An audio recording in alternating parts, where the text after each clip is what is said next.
Hi, I'm Marluce Carter with the Gloversville Sewing Center, and I'm here to show you how to use the needle threader. I'm on the Bernina 570, which will lower the foot automatically when I use the needle threader. If you do not have that function, be sure that your foot is in the down position when you do the needle threader. So here goes. With your index finger, gently bring down the needle threader. At this point, wrap your thread around the needle threader and come on down. You're going to feel some resistance at this point, but you're not ready because this has to really hug that needle like so.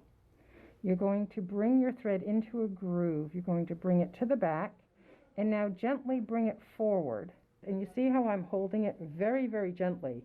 This shows that it is engaged. It's hooked by that needle threader. At this point, you can then let go of the thread and then gently release the needle threader, and your needle is threaded. Now you can cut your thread like so and start sewing, or you can pull the thread gently away from the hook in the back like so and start sewing. Either way is good, and you're ready.